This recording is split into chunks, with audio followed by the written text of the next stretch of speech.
Good evening. Good evening. Welcome to the Westfield Playhouse. My name is Adam Davis. I'm the director of this show. And before we get started, I have a handful of announcements that we're going to go through as quickly as I can off of this sheet of paper because I did not learn my lines. First and foremost, I want to thank our season sponsors, Edge Rock Development, My Logo Shop, Wow Cleaning Services, and Horizon Bank. Without their contributions, this would not be possible, so thank you. In the event of an emergency exits are located to my left, your right, my right, your left, straight back out the way you came in, and for the more nimble of you, hop up on stage and run straight out through the back wall there. There's an exit back. We are live streaming tonight's show, so as you're up and about, if you have to get up for any reason, you see Nikki sitting back there at our camera. Please just be aware of that area. I would much appreciate that.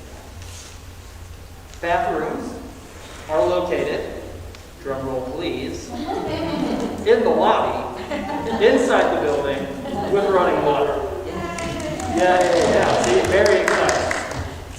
There will be one 15-minute intermission between Acts 2 and 3. There will not be concessions served at that time.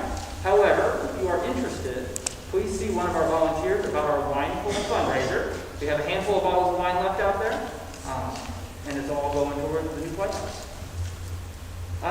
Cell phones. If you have any electronic devices, cell phones, pagers, anything like that, please silence or turn them off at this time. They're a distraction to other people in the audience, they're a distraction to the actors, and just a general distraction overall. So please turn off or silence those. One quick note about this show in particular, there are several gunshots. They are not obscenely loud, but they do make some noise. they're not gonna come out of nowhere. You're gonna kind of know they're coming, but just be advised that that is a thing, and be prepared for that as best you can. Social distancing has been attempted on stage as best we could. Anytime we have a situation where the actors are within 6 feet of each other, where they come in contact with each other, the actors have consented to that, and most of the time that has been the actor's decision. So just something I want you all to know. If you are interested in learning more about Westfield Playhouse, what we have going on in the future, anything like that, please visit westfieldplayhouse.org. I do have one special announcement for tonight. We do have a birthday in the house. Miss Jody Allenson. Oh. Happy birthday. Thank you very much. Your daughter made me to do that, so take that up with her. And now, without further ado, Main Street Productions proudly presents Hedda Gabler.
General Gabler's daughter.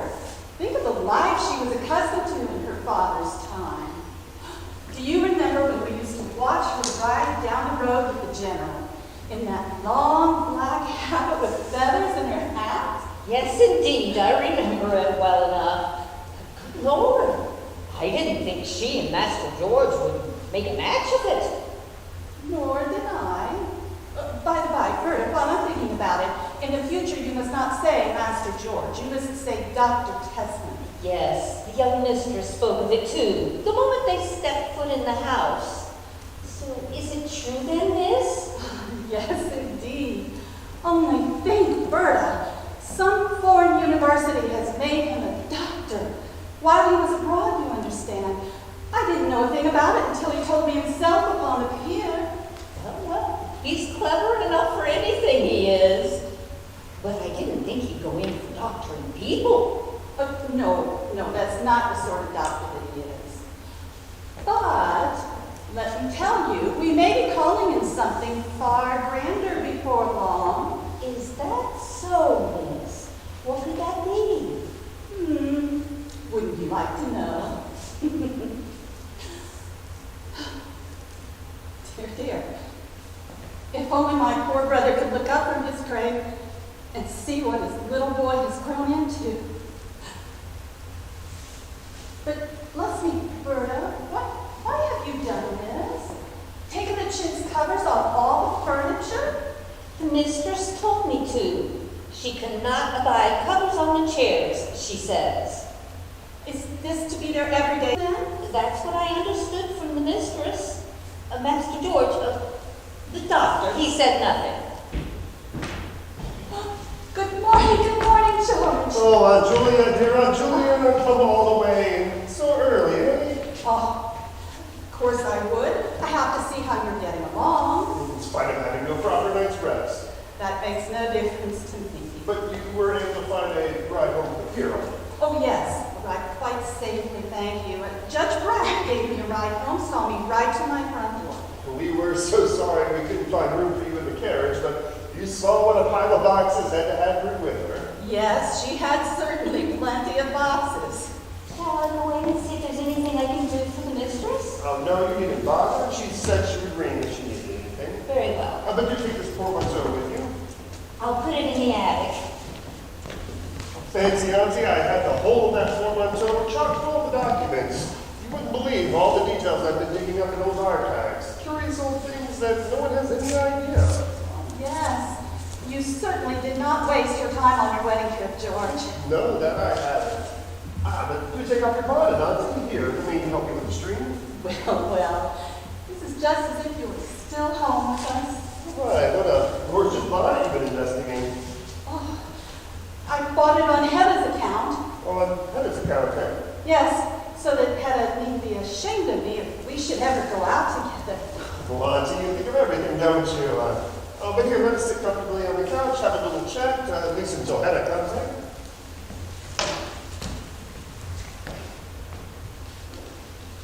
Oh, what a delight it is, George, to have you before me, large as life in front of my very eyes. My George, my poor brother's boy. And it's a delight for me as well, Aunt Julia. You who have been both father and mother in one to me. Oh, I know that you will always keep a place in your heart for your old aunts. And any news about Rena, any improvement, eh? Oh, no. We can scarcely hope for any improvement in her case, unfortunately. There she lies as she has lain all these years, poor thing. But heaven grant I may not lose her yet a while, for if I did, I don't know what I should do with my life, George, especially now that I haven't you to look after anymore. There. Well, there you are, a married man, and that you should be the one to carry off Hedda Gabler, the beautiful Hedda Gabler. She was beset with so many admirers. Yes, I fancy I have quite a few friends about town who would love to be standing in my shoes, eh? Yes, and this fine long wedding tour, almost 6 months. Well, for me, it was a sort of tour of research as well. I've had to do so much grubbing about the old archives and to read no end of books. Oh, yes, I suppose so. But listen, George, have you anything special to tell me? As to our journey? Yes. No, I can't think of anything except what I told you in my letters. I had a doctor's degree conferred on me, but they don't appear. Yes, you did. But what I mean is, have you any expectations? Expectations? You know, George, I'm your old auntie. Well, of course I have expectations. And I have every expectation of being named a professor one of these days. Oh, yes, a professor. In fact, I may say I'm quite certain of it, but you know all this already, Auntie. Yes, of course I do. You're quite right. But we were talking about your journey. It must have cost a great deal of money, George. Well, my handsome traveling scholarship went quite a long ways. Yes, but I can't understand how you could have made it go far enough for two. No, that's not easy to understand, is it? And especially traveling with a lady, they say that makes it ever so much more expensive. It does make it a little bit more expensive, but Hedda had to have this trip, Auntie. She simply had to. Nothing else would have done. Oh, no, I suppose not. A wedding tour seems to be quite indispensable nowadays. So, have you had a chance to go thoroughly over the house yet? Oh, yes, to be sure. I've been afoot ever since daylight. And what do you think of it? I'm delighted. Quite delighted.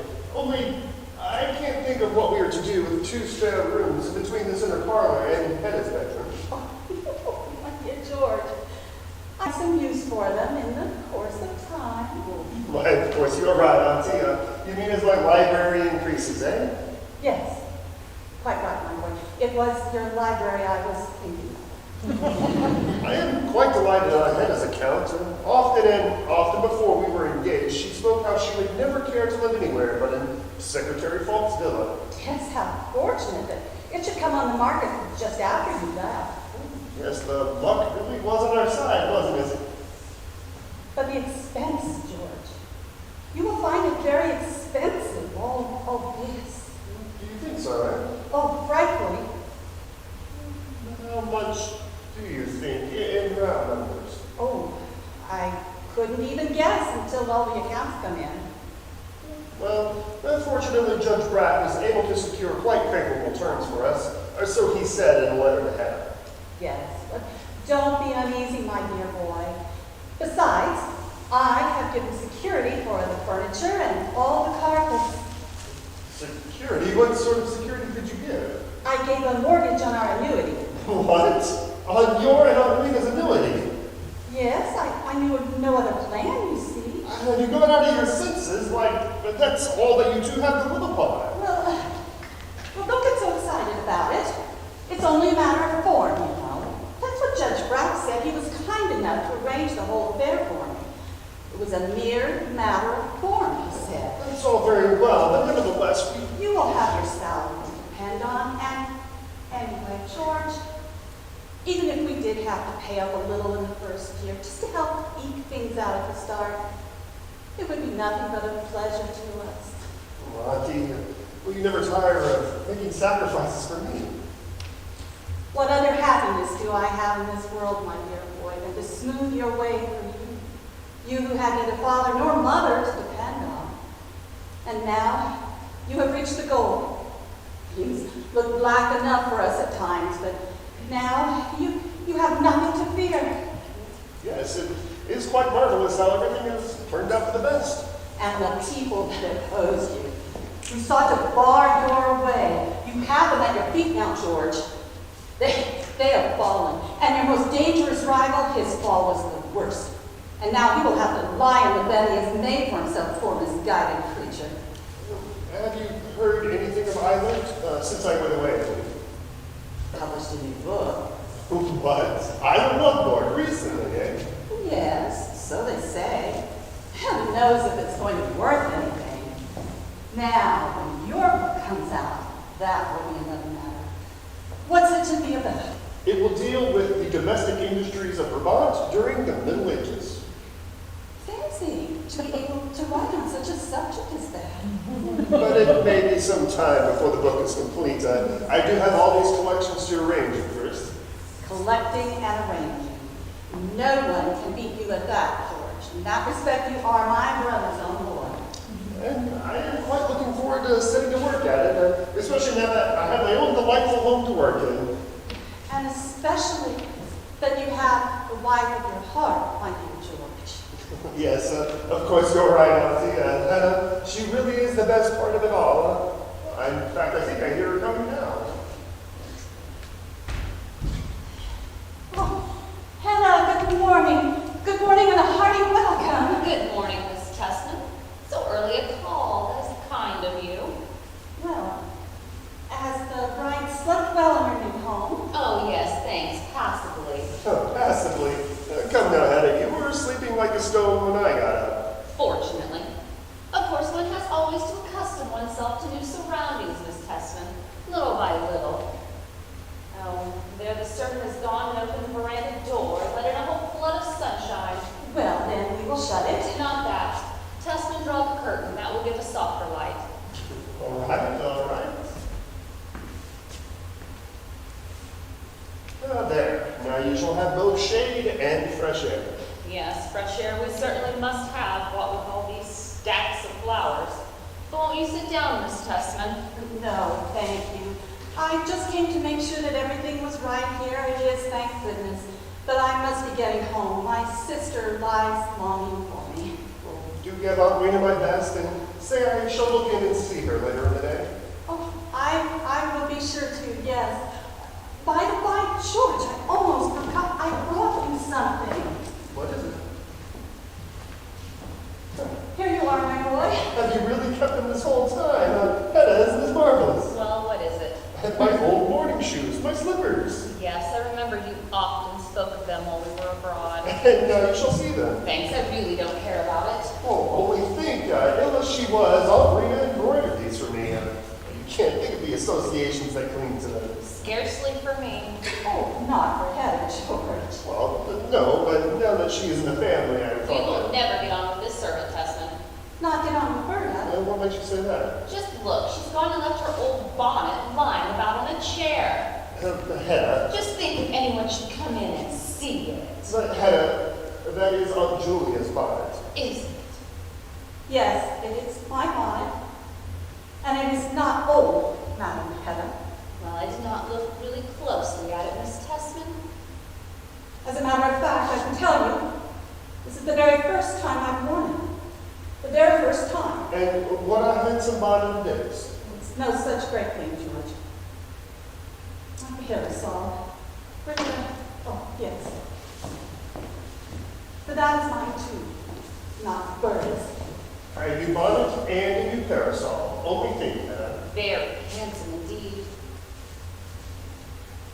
Do take a good look at Hedda before you go, Aunt Julia. See how handsome she is. Oh, my boy. There's nothing new in that. Hedda has always been lovely.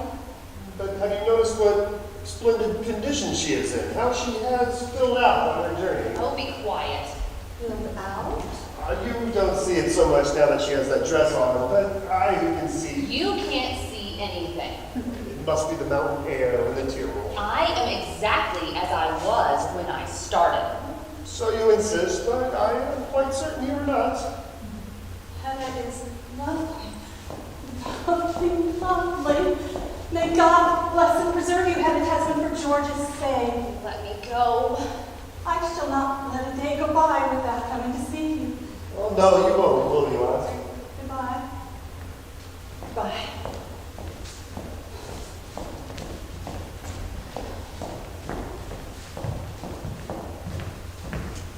Oh. Oh.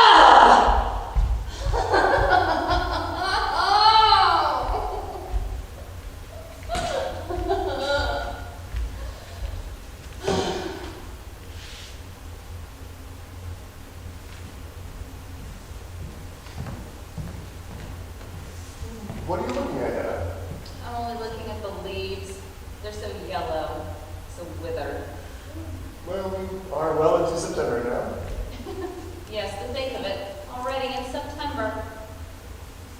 Do you think Aunt Julia's manner was strange, Hedda dear? Almost solemn? What do you think would be the matter with her? I scarcely know her, you see. Is she not always like that? No, not as she was today. Do you think she was annoyed about the bonnet? Oh, scarcely at all. Oh, perhaps a little, maybe in a moment. But just think, to pitch her bonnet about in the drawing room. No one does that sort of thing. Well, you can be sure that Aunt Julia will not do that again. In any case, I shall manage to make my peace with her. If only you would. When you call this afternoon, you should ask her to spend the evening here. Well, that I shall. And there's one more thing that you could do that would delight her heart. What is it? If you could only prevail upon yourself to say do to her, for my sake, Hedda dear. No, I have told you so already. I shall try to call her aunt, and you must be satisfied with that.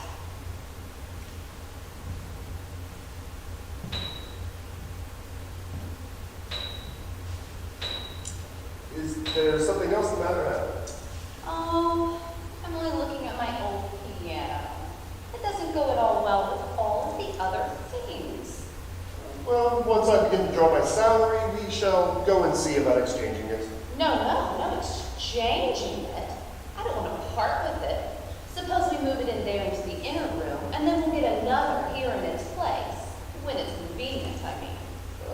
Yes, we could do that, I suppose. These flowers were not here yesterday evening when we arrived. Aunt Julia must have brought them for you. There's a calling card. Shall return later in the day. Can you guess whose card it is? No, whose is it? The name is Mrs. Elmstead. Is it really? Sheriff Elsted's wife. Miss Rising, that was. That's right. The girl with the irritating hair that was always showing off. An old flame of yours, I've been told. Oh, that was some time ago and long before I met you, Hedda. Fancy her being in town. It's odd that she should call upon us. I've scarcely seen her since we left school. I haven't seen her since, well, heaven knows how long. I do wonder how she gets on living in such an out-of-the-way hole. Tell me, Tessman, isn't it somewhere near there that either Loveborg is living?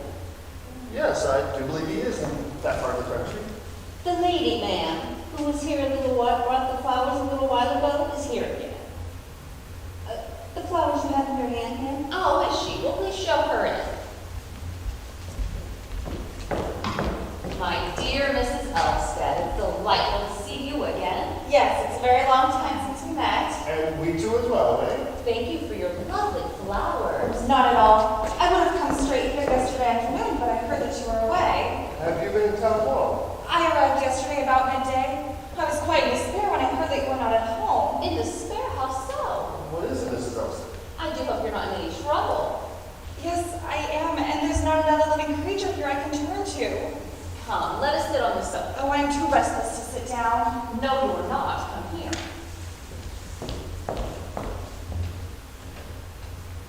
So, tell us what it is, Miss Rising. Miss Elson. Has anything particular happened to you at home?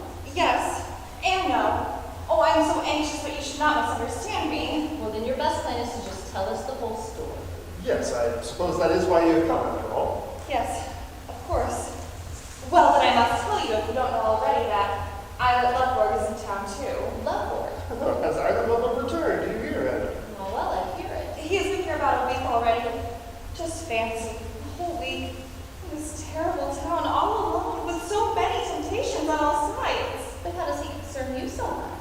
Oh, he was a children's tutor. Your children's? My husband's. I have none. Your stepchildren's, then. Yes. And was he, I don't know how to say this, was he regular enough in his habits to be fit for post? For the last 2 years, his conduct has been irreproachable. Well, isn't that good news, Hedda? I hear it. Perfectly irreproachable, I assure you, in every respect. But all the same, now that I know he is here, and with a large sum of money on his hands, I just can't help being in mortal fear for him. And why did he not remain where he was with you and your husband? Well, after his book was published, he was too restless and unsettled to remain with us. Yes, by the by, Julia mentioned he had published a new book. Yes, a big book, dealing with the march of civilization in broad outline, as it were. It came out about a fortnight ago. And since it has sold so well and been so much read and made such a sensation. Well, isn't that good news, Hedda? Oh, if only it would last. Have you seen him here in town? No, not yet. I've had the greatest difficulty in finding out his address. Oh, but this morning I discovered it at last. You know, it seems odd to me that your husband, My husband, but that he would send you to town on such an errand, that he does not come himself to look after his friend. my husband has no time. Besides, I have some shopping to do. That is another matter. But now I beg and implore you, Mr. Tessman, to receive Isla kindly if he comes to you. And that he is sure to do. I mean, we're such great friends in the old days. And we're interested in the same studies, the same branch of science, so far as I can understand. We used to be at any rate. And that is why I beg so earnestly that you too, will keep a sharp eye upon him. You will promise me that, Mr. Tessman, won't you? I assure you I shall, Mrs. Elstead. I will do my best for Isla. You may rely upon me. Oh, how very, very kind of you. Thanks, thanks. You see, my husband is so very fond of him. Perhaps you ought to write to him, Tessman. Maybe he won't come to you of his own accord. Well, it does seem the proper thing to do. Oh, if you only would. Why not at once? The sooner the better. Then I shall. Have you his address? Yes. Here it is. Wonderful. Then I shall go in and buy my slippers. Really. Be sure and write him a friendly, cordial letter, and a good long one, too. Yes, I shall. Oh, but please don't say anything to show that I have suggested it. Oh, how did you think I would, eh? There, we have killed two birds with one stone. What do you mean? Did you not see that I wanted him to go, Well, yes, to write the letter and that I may speak to you alone? about the same thing. Precisely. Oh, but there is nothing more, Mrs. Tessman. Absolutely nothing. Oh, yes, there is. There is a good deal more. I can see that. Come, sit. Let's have a cozy, confidential chat. Oh, my dear Mrs. Tessman, I was really on the point of going. Oh, you can't be in such a hurry. There now. Tell me a little bit about your life at home. Oh, that is that's just what I care least to speak about. But to me, why weren't we schoolfellows? Well, yes, but you were in the class above me. Oh, how dreadfully afraid of you I was then. Afraid of me? Yes, for when we met on the stairs, you used always to pull my hair. Oh, did I really? Yes, and once you said you would burn it off my head. Oh, nonsense, of course. Yes, but I was so silly in those days. Once since then, too, we have drifted so far apart from each other. Our circles have been so entirely different. Well, then we must try to drift together again. Now, in the old days, we said "do" to each other and called each other by our Christian names. Oh, no, I'm sure you are mistaken. No, I remember quite distinctly. So now we'll renew our old friendship. Now you must say "do" to me and call me Hedda. Oh, how very kind of you, Hedda. Oh, I'm not used to such goodness and kindness. There. And I will say "do" to you and call you my dear Tora. My name is Taya. Of course I meant Taya. So you're not accustomed to goodness and kindness, Taya? Not in your own home? If only I had a home, but I haven't any. I've never had a home. I almost suspected as much. Yes. I can't quite remember. Wasn't it as housekeeper you first went to the Elmsteads? I really went as governess, but his late wife, was an invalid and rarely left her room, so I had to look after the housekeeping as well. And then at last you became mistress of the house. Yes, I did. Let me see. About how long ago was that? My marriage? Yes. 5 years ago. To be sure, it must be that. Oh, those 5 years. Or at all events, the last 2 or 3 of them. If only you could imagine and understand. Eilert Lovborg has been in your neighborhood about 3 years, has he not? Eilert Lovborg, yes, he has. Did you know him before in town here? Oh, scarcely at all. I mean, I knew him by name, of course. But you saw a good deal of him in the country. Yes, he came to us every day. You see, he gave the children lessons. For the long run, I could never manage it all myself. Oh, now that is clear. And I'm sure your husband is often away from home. Yes, being sheriff, he travels about a good deal in the district. Now, Taya, you must tell me everything exactly as it stands. Well, then you must question me. Taya, what sort of man is your husband? I mean, in everyday life. Is he kind to you? I am sure he means well in everything. I would think he's altogether too old for you. There's at least 20 years difference between you, is there not? Yes, that is true. Everything about him is repellent to me. We share no single point of sympathy. We have not common thought, he and I. Is he not fond of you all the same in his own way? I really don't know. I think he regards me simply as a useful property. And then it does not cost much to keep me. I'm not expensive. That is stupid of you. It cannot be otherwise, not with him.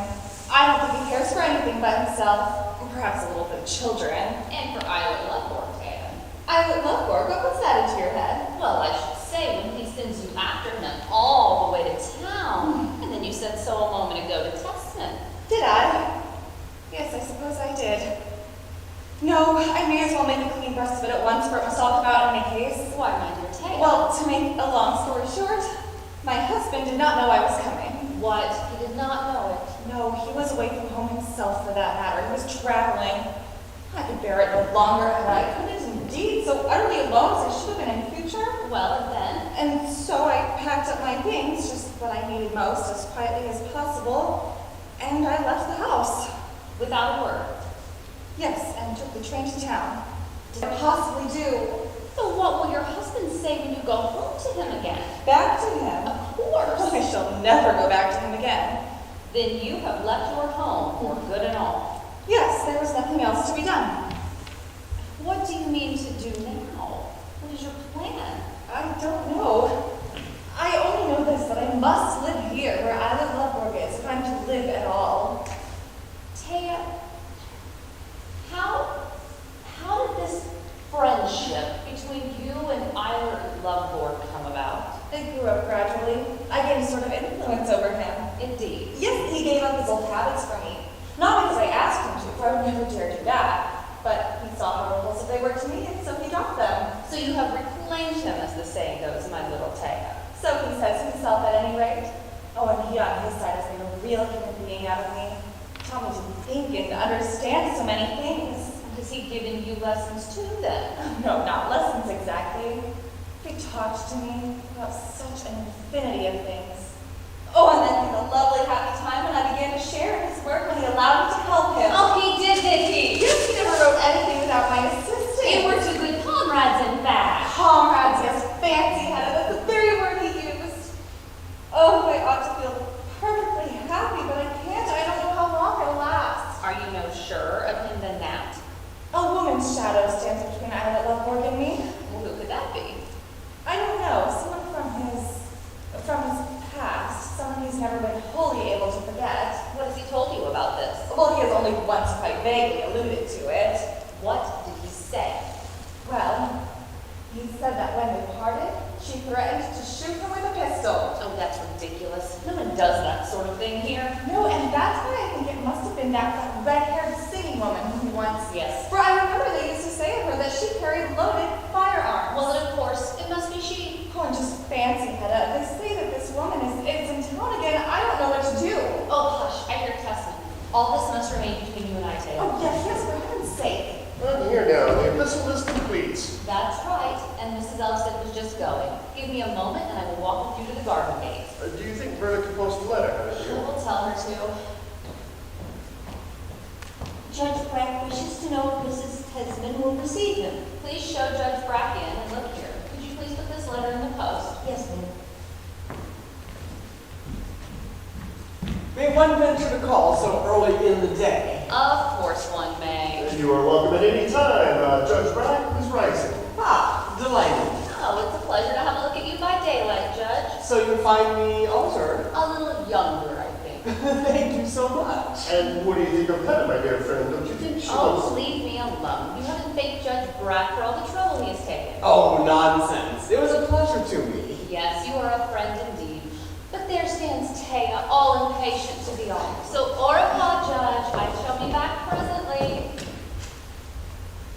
Well, is your wife tolerably satisfied? Oh, yes, we can't thank you enough for all that you've done for us. Of course, Hedda speaks of a little rearrangement here and there.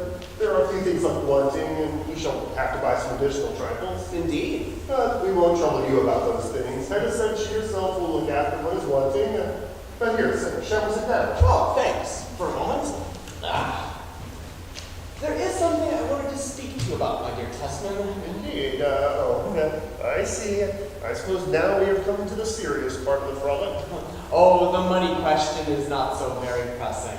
Though, for that matter, I do wish we had gone a little more economically to work. Oh, but that would never have done, my good man. Just think of Hedda, you who know her so well. I could never ask her to put up with a shabby style of living. No, that is just the difficulty.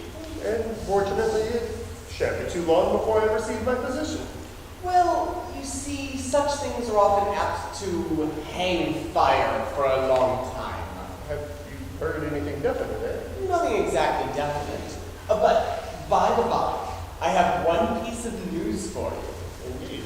Your old friend, Eilert Loveborg, has returned to town. Yes, I know this already. Indeed. How have you learned it? From the lady who just left with Hedda, Really? What was her name? I didn't quite catch it. Mrs. Elstead. Aha! Sheriff Elsted's wife. Of course, he has been living up in their regions. Yes, and I'm quite delighted to hear he is something of a reformed character these days. So they say. And that he has published a new book. Yes, indeed he has. And that it has made some sensation. Quite an unusual sensation. Well, good heavens, I felt so aggrieved to think he had gone irretrievably to ruin. That was what everyone thought. But I don't know what he will take to now. How on earth will he make his living? Testament is forever worrying about how people will make their living. Well, you see, dear, we were speaking of poor Eilert Loveborg. Oh, is something the matter with him? Well, no doubt he has run through all of his property long ago, and he can scarcely write a new book every year, so I really don't see what is to become of him. Perhaps I can give some information on that point. Indeed. You must remember that his relations have a good deal of influence. His relations, I'm afraid, have entirely washed their hands. That one time they called him the hope of the family. At one time, yes, but he has since done away with all of that. Who knows? I hear they have reclaimed him up the Elsteds. And then this book that he has published. Well, Yes, good heavens, I do hope they find something for him to do. I have just written to him this evening, and I asked him to come and see us this evening. But my dear fellow, you're booked for my bachelor party this evening. You promised on the pier last night. Had you forgotten, Testament? I had utterly forgotten. But it doesn't matter, for you may be sure he won't come. What makes you say that? My dear Testament, and you too, Mrs. Testament, not keep you in the dark any longer about something that concerns either. both you and him. Well, out with it, my good man. You must be prepared to find your appointment deferred longer than you desired or expected. Is there some hitch about it? The nomination may be made perhaps conditional on the result of a competition. A competition? Fancy that, Hedda. Aha! But a competition? Who could my competitor? Oh, surely not. Yes, precisely. Eilert Loveborg. No. That's impossible. That is what it may come to all the same. But my dear judge, that would show the most incredible lack of consideration for me. I'm a married man. We have been married on the strength of these prospects, Hedda and I. And Godin and Odette, and Aunt Julia as well. Why, they had as good as promised me the position. Well. No doubt you will get it in the end. Only after a contest. Just think, Testament. There'll be a sort of sporting interest in that. Oh, Hedda, how could you be so indifferent about it? I'm not at all indifferent. I'm most eager to see who wins. In any case, Mrs. Testament, I thought it best if you know how matters stand. I mean, before you set about the little purchases I hear you're threatening, I have nothing more to say. Goodbye. I shall look in on my way back from my afternoon walk and take you home with me. Yes, your news has quite upset me. Goodbye, Judge Brack. Be sure you call again this afternoon. Many thanks. Goodbye. Goodbye. Please excuse me. Oh, Hedda, one should never rush adventures, I suppose. Do you do that? Why, yes, it was adventurous for us to go and marry and set a house upon the strength of mere expectations. Perhaps you are right there. Well, for the time being, at least we have our own delightful home. Hard set, the home we were both in love with, I mean. Compact that we were to go into society to keep open house. And if you only knew how I was looking forward to it, just fancy to see you as hostess in a select circle. For now we shall have those, and only to invite Aunt Julia now and again.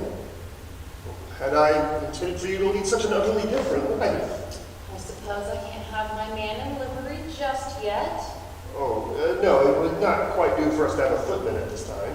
Oh, and the saddle horse I was to have. The saddle horse? I guess I must not think of that now. Well, no, that's as clear as daylight. I'll have one thing to kill time with in the meanwhile. Well, delightful.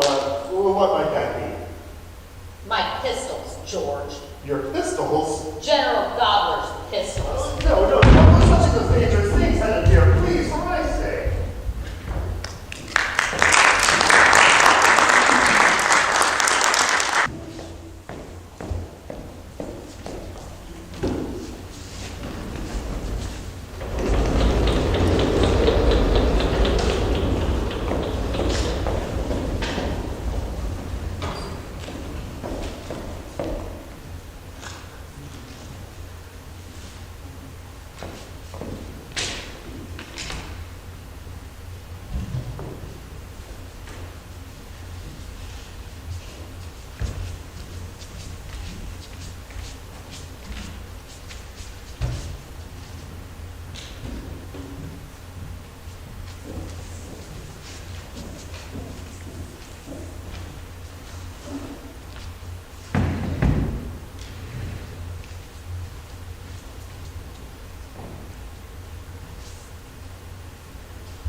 Have you had no visitors?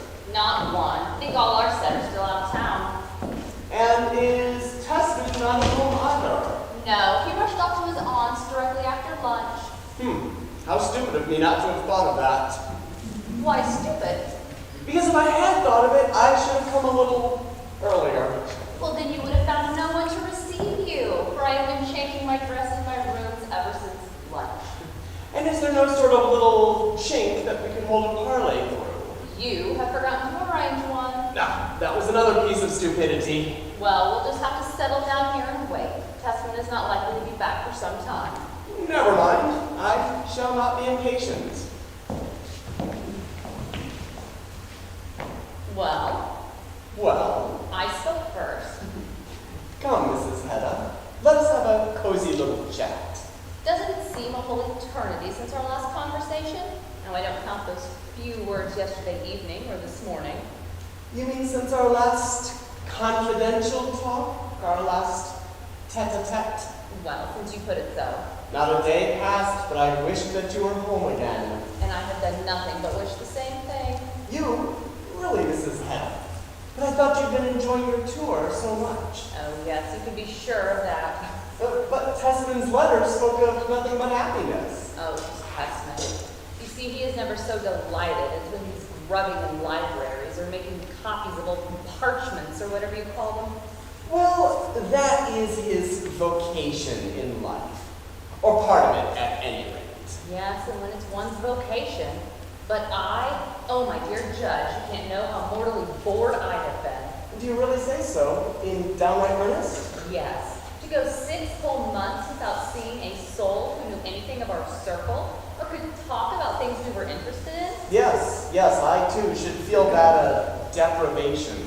And the thing I found most intolerable of all Well, was being everlastingly in the company of one and the same person. morning, noon, and night, yes, at all possible times and seasons. I said everlastingly. Just so. But I would have thought, with our excellent Tessman, one could... Testman is a specialist, my dear judge. Undeniable. And a specialist is not at all amusing to travel with, not in the long run at any rate. Not even the specialist one happens to love. Don't use that sickening word. What do you say, Mrs. Hedda? You should just try it.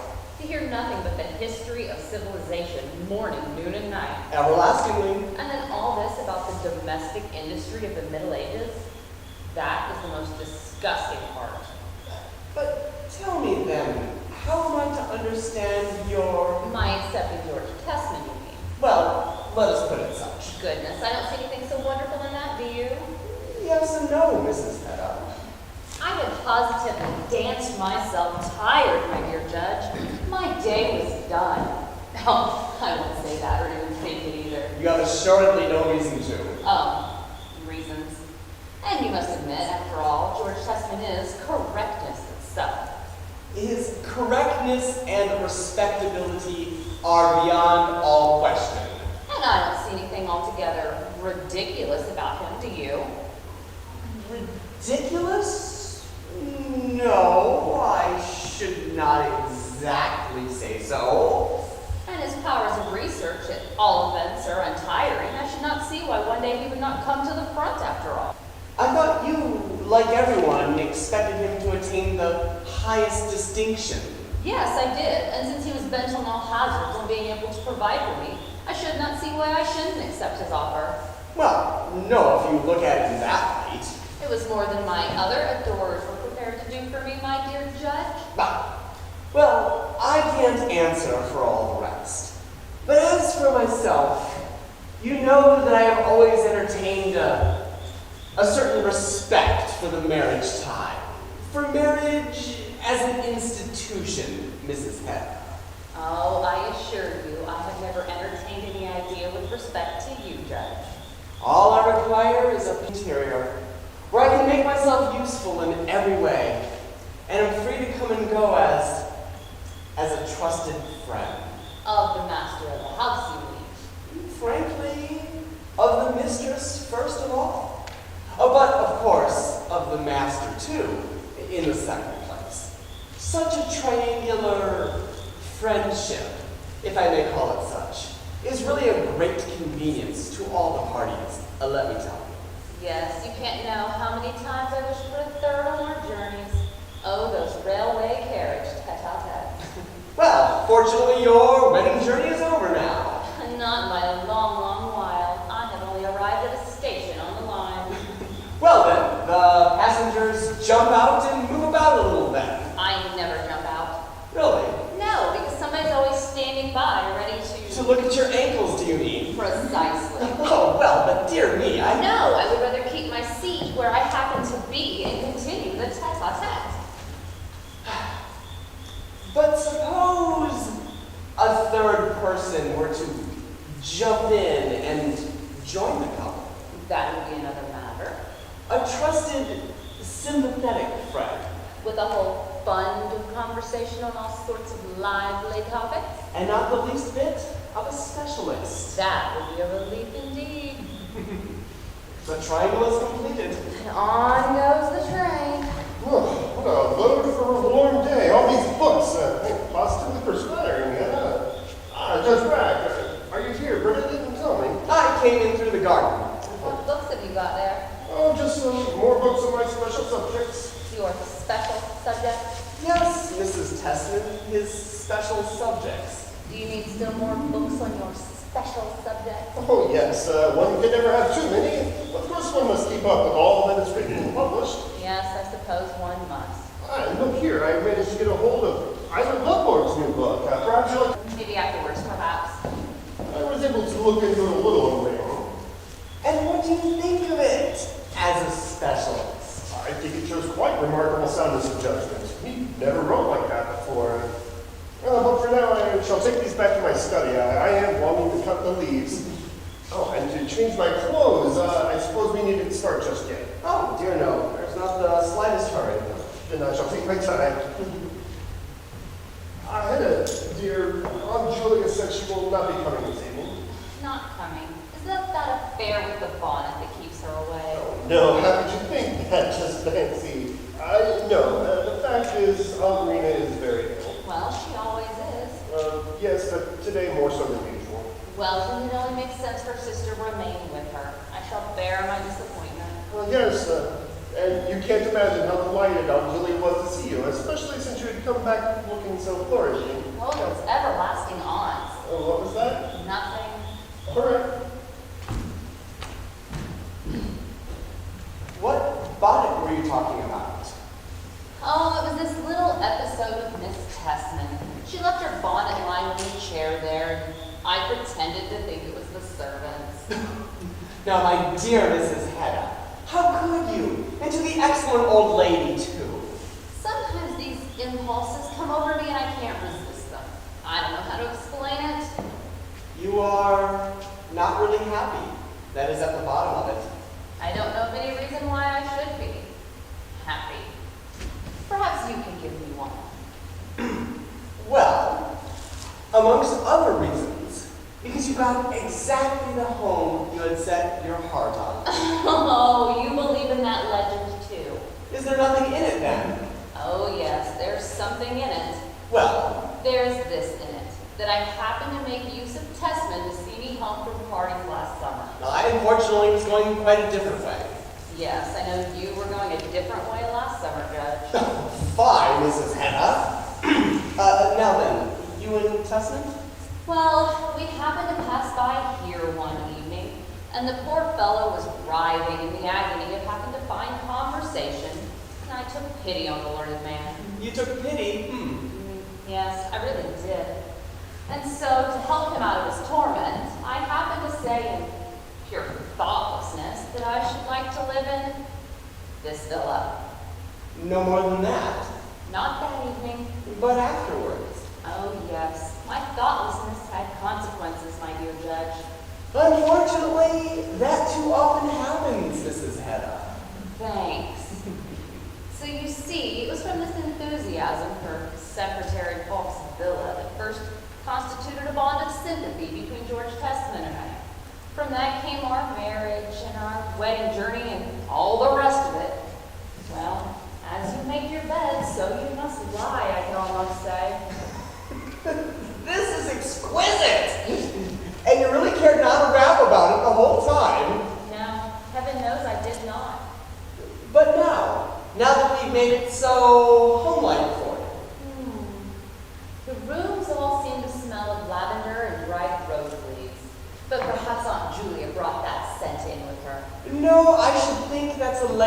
of the late Mrs. Secretary Fall? It does have an odor of mortality to it. Reminds me of a bouquet the day after the ball. Oh, my dear Judge, you can't know how mortally bored I shall be here. Why should not you too find some sort of vocation in life? A vocation that should interest me. If possible, of course. Heaven knows what sort of vocation that would be. I've often wondered whether, but that would never do either. Who can tell? Let me hear what it is. Whether I might not get Testament into politics, I mean. Testament? No, really now. Political life is not the thing for him. Not at all in his line. No, I dare say not. But if I could get him into it all the same. Why? What satisfaction could you find in that? If he's not fitted for a thing, why drive him into it? Heard I tell you. So, do you think it quite out of the question that Testament should ever go into the ministry? Well, you see, my dear Hedda, to get into the ministry, he would have to be a tolerably rich man. Yes, there you have it. It's this genteel poverty I've managed to drop into. It's what makes life so pitiable, so utterly ludicrous, for that's what it is. Now, I should say the fault lay elsewhere. Where then? You have never had any really stimulating experience, have you? Anything serious, you mean? Yes, you may call it such. But now you may perhaps have one in store. Oh, you're thinking of this annoyance with this wretched professorship. But I assure you that must be Testment's own affair. I will not thought upon it. No, I dare say not. But suppose now what people call, in elegant language, a solemn responsibility were to come upon you? A new responsibility? Oh, be quiet. That will not happen. We shall speak of this again a year hence, at the very outside. I have no turn for anything of the sort. No responsibilities for me. Are you so unlike the generality of women as to have no turn for duties which... Oh, hush! I have come to think there's only one thing in this world I have any turn for. And what is that, if I may ask? Boring myself to death. There, now you know it. Oh, as I thought, here comes the professor. Come, Mrs. Hedda. Hedda, did you get any word from my love board? No. Well, you see, he shall be along shortly. Do you really think he will come? Oh, yes, for what you were telling us this morning was nothing more than a mere floating rumor. You think so? Oh, yes, and Aunt Julia herself said that you should never stand in my way again. Well then, that's all right. But you really must not be wait here as long as possible. Oh, there's not the slightest hurry. None of my guests will arrive before 7 or half past. Oh, wonderful. Then we shall sit here and see what happens, eh? Mr. Lovborg could always remain here with me. Oh, allow me, madame. Oh, what do you mean at the worst? Well, if he will not go with you in Testament, I mean. Do you think that would quite do, my dear? Remember, Aunt Julia will not be here this evening. But Mrs. Elfstead is coming. We three can have a cup of tea together. Well, that's all right then. Yes, and perhaps that would be the safest plan for him. Why so? Well, you know, Mrs. Testament, how you used to gird at my little bachelor parties. You declared they were fit only for men of the strictest principles. Well, surely Mr. Loveborg's principles are strict enough now, converted sinner. There's a gentleman asking if you're at home, ma'am. Please show him in. I see, it must be. I would look forward to last meeting again. Thanks for your letter, Testament. Will you two shake hands, Mrs. Testament?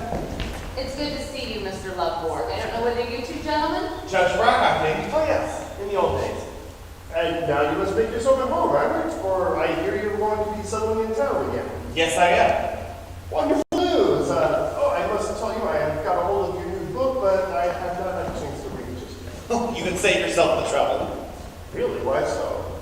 There's very little in it. How could you say that? But it has been very much praised, I hear. Well, that's exactly what I wanted. So I put nothing into the book but what everyone would agree with. Very wise of you. But for now, I mean to win myself a new position again. To finally make a fresh start here. that what you wish to do? Yes, but when it comes out, Testman, you have to read this one. For this, it's the real book. The book I put my true self into. What is it? It's the continuation Well, the continuation of what? of my first book. Of the new book. Of course. But my dear Island, does it not come down to our own days? Yes, but this one deals with the future. Well, future? Good heavens, we know nothing of the future. True, but there's a thing or two to be said about it all the same. I mean, look here.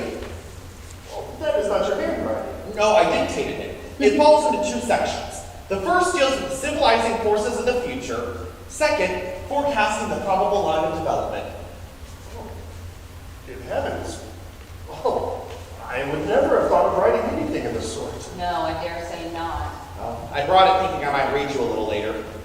It's wonderful. Thank you, Island, but I don't think we could manage it this evening. In that case, some other time. I must tell you, Mr. Loveborg, there is a little gathering at my house this evening. Mainly in honor of Testman, you know. In that case, I won't detain you. Oh, but will you not do me the favor of joining us? I can't. Oh, nonsense, do! We shall be quite a select little circle. And I promise you a lively time, as Mrs. Testman says. I understand, but nevertheless... And then you might bring your manuscript with you, and you can show it to Testman at my house. I can give you a room yourselves. Yes, why shouldn't you, Island, eh? But if Mr. Loveborg would rather not, I'm sure Mr. Loveborg would rather remain here and have supper with me. With you, Mrs. Testman? And with Mrs. Elmstead. Yes, I saw her for a moment this morning. Did you? Well, she's coming this evening. So you see, you are almost bound to remain. Otherwise, she will have no one to see her home. That's, true. In that case, I will remain. Then I have one or two orders to give the servants. So, tell me, Island, is it this new subject, the future, that you plan on lecturing about? Yes. The booksellers told me that you were planning on giving a whole series of lectures this autumn. Well, that's the intention. I hope you won't take it ill, Testman. Well, no, but I can't. Well, I understand it could be very disagreeable to you. I don't expect you to... But don't worry, I shall wait until you've received your appointment first. Will you wait? Yes. But are you not meant to compete with me? Oh, no. It's the moral victory I'm after. Oh, what wonderful news! Do you hear, Hedda? Island Loveborg will not stand in our way after all. Our way? Pray leave me out of the question. And you, Judge Bragg, what have you to say? Oh, well, I say a moral victory? Maybe all very fine. You stand there looking as though you were thunderstruck.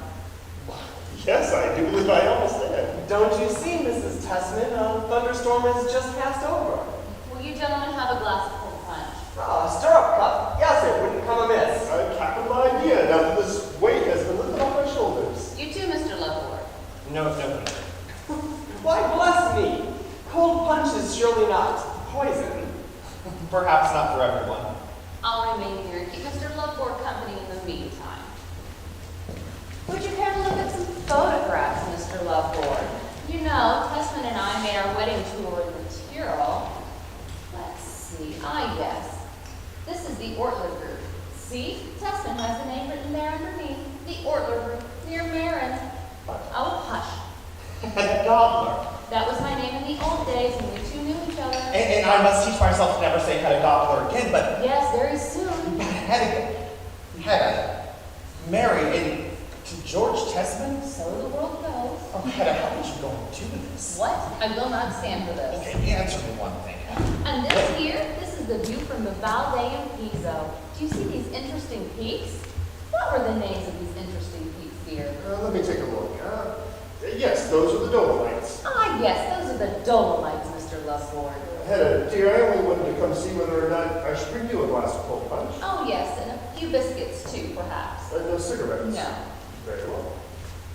Hedda, answer me one thing. If you continue to say do to me, I won't talk to you. May I not say do even when we're alone? No, you may think it, but you mustn't say it. Okay, I understand that this is an offense towards George Testman, who you love. Love, what an idea. You don't love him then. But I will hear of no sort of unfaithfulness. Remember that. But Hedda, answer me. Hush. here now. Doesn't this look inviting? Why did you bring it yourself? Oh, because I think it is so much fun to wait upon you, madam. But you poured out 2 glasses. Mr. Lovemore said he wouldn't have any. Yeah, but Mrs. Elstead will be along shortly. Oh, yes. By the by, Mrs. Elstead. Had you forgotten about her? Oh, we were so absorbed in these photographs. Do you remember this little village? Yes, that is just below the Burner Pass. It was there we spent the night. And met that lively group of tourists. Oh, yes, only think, Tyler, that you've been along with us. What a fine time we three might have. Had I answered me one thing. Well, Was there not love at the bottom of our friendship? Not a spark, not a tinge of love to it. I wonder if there was. To me, we were 2 good comrades, 2 thoroughly intimate friends. You, after all, were frankness itself. Well, it was you that made me so. When I look back on it, I think there was something beautiful, something fascinating, something daring in that secret intimacy, that comradeship that no other living soul knew a thing about. Yes, and when I came to your house in the afternoon and your father sat with his back towards us at the window and... We 2 on the corner sofa. Yes, with that same illustrated paper before us. For want of an album, yes. Yes, Hedda, and when I told you things, made my confessions to you, told you things that at that time no one else knew about. I told you my days and nights of devilment and debauchery and... Oh, Hedda. What was the power you forced me to do those things? Do you think it was a power in me? How else can I explain it? And all those roundabout questions you used to ask me. Which you understood perfectly well. Yes, but, I mean, question me like that. So, frankly... In roundabout terms, please observe. But frankness nevertheless. I mean, cross-question me about all that sort of thing. And how could you answer, Mr. Lovemore? That still is what I don't know. I mean, answer. Was there not love at the bottom of our friendship? Did you not feel as though you might purge my stains away if I made you my confessor? Was it not so? No, I don't believe so. Then what was your motive then? Do you think it quite incomprehensible that a young girl, Yes. when it can be done without anyone knowing, would every now and then like to have a look into a world which way? in which she is forbidden to know anything about? Is that it? Partly. Partly, I almost think. Comradeship. And the thirst for life. Why should this not have any rate continue? Well, the fault was yours, Mr. Lovemore. But it was you that broke with me. When our friendship threatened to become more serious, shame on you, Eilert Lovemore. How could you think of wronging your frank comrade?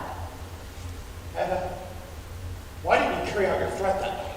Why didn't you just shoot me down? I have such a dread of scandal. I think you're a coward, Hedda Gabler. Oh, such a coward. But thankfully for you, I hear you found consolation at the Elstead. I know what Taya's confided in me. And perhaps you have confided something to her about us? Oh, not a word. She's too stupid to understand that sort. Stupid. I mean, she's stupid about matters of that sort. And I'm cowardly. Yes. But now I will confide something to you. Huh. The fact that I dare not shoot you down? Yes. That was not my errant cowardice. That is me. Hedda, I finally know the hidden reason behind our comradeship. You and I. You need to remember it was your thirst for life. Oh, gosh, did you ever think anything of the sort? Oh, my dear Taya, you've come along. You have no idea how much I've been longing for you. I'd like to go in and speak to your husband for a moment. Oh, no, they'll be going soon. Are they going out? Yes, to a supper party. Not you. No. Mr. Lovemore remains with us. Oh, how nice it is here. Oh, thank you, Taya. You'll be good enough to come over here and I'll sit between you. Yes, just as you please. Isn't she lovely to look at? Only to look at. Well, yes. Oh, Hedda, just think. He says I've inspired him too. Oh, does he say that, dear? She's so brave, too. Good heavens, who like Ray? Exceedingly, where your comradeship is concerned. Courage. Had that. Oh, why? What do you mean? Well, then life might be worth living. But Taya, you must have a glass of cold punch. Oh, no thanks. I never took anything of that kind. Well, then you, Mr. Lovemore. Nor I. No, he doesn't either. But if I say you shall, Then I shall decline. then I, poor creature, have no sort of power over you. Not in that respect. But I really think you ought to for your own sake. lady. Otherwise, people might suspect that in your heart of hearts, you did not feel quite secure, quite confident in yourself. Please, Hedda. They can suspect what they like from the time of me. I saw it plainly on Judge Brack's face a moment ago. What did you see? His contemptuous smile, he dared not go with them to the inner room. Dare? I prefer to stay here and talk with you. Yes, Hedda, what could be more natural? I know that, but that's not what Judge Brack thought, and I must say, the way he looked at Testament and smiled when you dare not accept his invitation to this wretched little supper party of his. Dare not? You keep saying I dare not. It's not what I think, that's just what Judge Brack thinks. Well, let me. So you're not going to go with them? No! I will stay here with you and Taya. Yes, how can you doubt that, Hedda? Firm as a rock, faithful to your convictions now and ever. That is how a man should be. There, what did I tell you this morning when you came to us in such a state of distraction? Distraction? Hedda? You can see you have no reason to be in such mortal terror. Now we three can enjoy ourselves. What is all this, Mrs. Testman? God, Hedda, what are you saying? What are you doing? Hush, that horrid Judge Brack is watching you. Taya, you are in mortal terror on my account? Oh, Hedda, now you've ruined everything. That's my comrade's frank confidence in me. My dearest friend, only let me No, tell you. Taya, here's to your health. Hedda, how could you do this? I do it, are you crazy? Your health too, Mrs. Testman. And now that we all know the truth, thanks for the truth. No more just now. Remember, you're going out to supper. No, no, no. Hush, they're watching you. Taya, tell me the truth. Yes. Did your husband ask you to come look after me? Hedda, did you hear what he said? Was it arranged between you and your husband that you would come into town and look after me? It was your husband that sent you into town. I doubt he missed me in the office. Or was it behind the card table that he finally missed me? Love work. Let's have a glass for sheriff, too. No more just now. Remember, you have to read your manuscripts to Testament. My name. So stupid. Taya, my dear, my comrade. I'm so sorry. Please understand that if I've fallen, I'll rise again. Always because of you. Oh, Hedda, be praised. Well, Mrs. Testman, our time has come. Yes, I suppose it has. Mine too, Judge Brack. What part did you do it? Wow. You were kind enough to invite me. So you're coming after all? Yes. Delighted. But, Hedda, dear, how will Miss Elmstead get home this evening? Oh, that can be managed somehow. Mrs. Elveston, how about I come around 10 o'clock tonight and fetch you? That will do capitally. But you must not expect me so early, eh? Oh, you can stop as long as you ever please. Well then, Mr. Lamore, I shall remain here until you come. Pray you do, Mrs. Elveston. And now, gentlemen, off goes the excursion train. And I hope we shall have a lively time, as a certain fair lady puts it. If only a fair lady could be there unseen. Why unseen? Well, that I might be able to witness a little of your liveliness firsthand. I should not advise the lady to try it. Oh, come now, Hedda, you're a nice one, eh? Goodbye, ladies. 10 or thereabouts. Oh, Hedda, what's to come of all this? At 10 o'clock, Isla Loveboard will be here with vine leaves in his hair, flushed and fearless. I hope he may. He will have regained control of himself, and then he will be a free man for all of his days. God, if only he would come as you see him now. He will come as I see him, so and not otherwise. You may doubt him as long as you please, but I believe in him. And now You have some hidden motive in this, Hedda. Why, yes, I do. I want once in my life to mold a human destiny. Have you not the power? I have not, I've never had it. Not your You husband's. think that is worth the trouble? If only you could see how fate has made you so rich and left me so poor. I think I will burn your hair off after all. Oh, let me go, Hedda, I'm afraid. It's late in the dining room, ma'am. Thanks, we're coming. No, I would rather go home alone as woman. Not a cup of tea, little stupid. And then at 10 o'clock, Isla Loveboard will be here with vine leaves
they get the place to get that. Right. But, which is state nature or the government, they all for a grant. Well, I'm very clear that, yeah, that must be the same. Yeah, same grant, right. Same funds.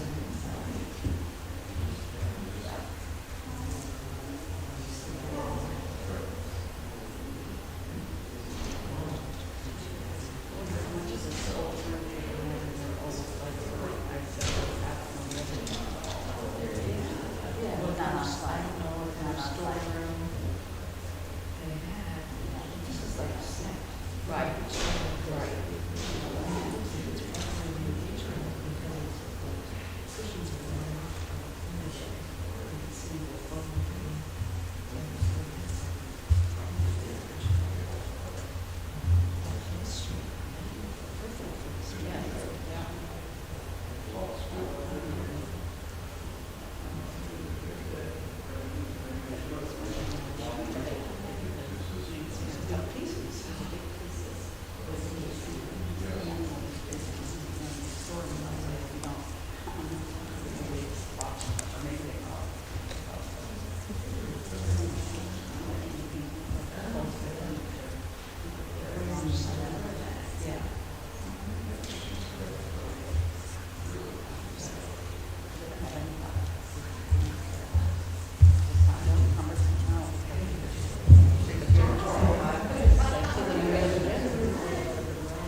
asleep, poor thing.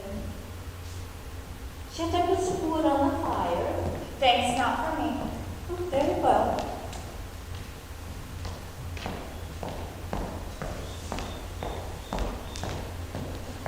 What's that? It's only the servant. Yes, now I remember. We're here. What o'clock is it, Taya? It's past 7. What time did Tessman come home? He has not come. Not come home yet. No one has come. And to think of us waiting here until 4 in the morning. And how I watched and waited for him. We really could have saved ourselves the trouble. Did you get a little sleep? Oh, yes, I think I slept pretty well. Have you not? Oh, not for a moment. I couldn't have had not to save my life. There. There's nothing to get so excited about. I know perfectly well what has happened. Well, what is it? Won't you tell me? Well, of course, it's been a very late affair at Judge Brack's. Well, yes, that's clear enough, but all the same. Tessman didn't want to come home and ring us up in the middle of the night. And perhaps he didn't want to show himself immediately after a jollification. But in that case, where can he have gone? Well, he's gone to his aunt's and slept there, of course. They had his old room made up for him. No, that cannot be. The letter has just come for him from Miss Tessman. Indeed? Yes, that is in Miss Tessman's hand. Well, then his remained at Judge Brack's. And as to Island love work, he sits with vine leaves in his hair reading his manuscript. You were just saying things you don't believe a bit. You really are a little blockhead, Taya. Yes, I suppose I am. And how mortally tired you look. Oh, I am mortally tired. Well, then you must do as I tell you. You must go into my room and rest for a bit. Oh, no, I shouldn't be able to sleep. I am sure you would. Well, but your husband is sure to come home soon now, and I want to know at once. I will be sure to tell you. Do you promise me, Hedda? Yes, you just leave it to me. You just go into my room and have a rest in the meantime. Thanks, then I'll try.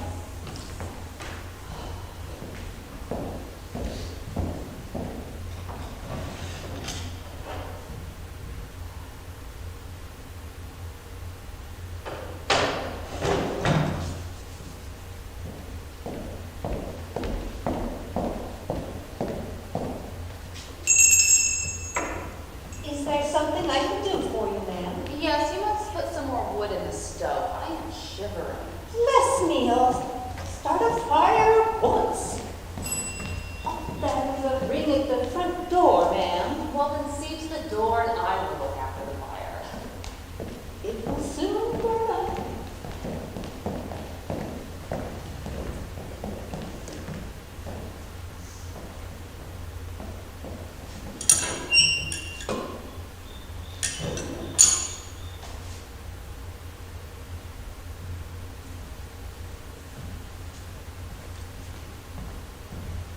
Good morning. Oh, good morning, Hedda. Up so early, eh? Yes, I am up very early this morning.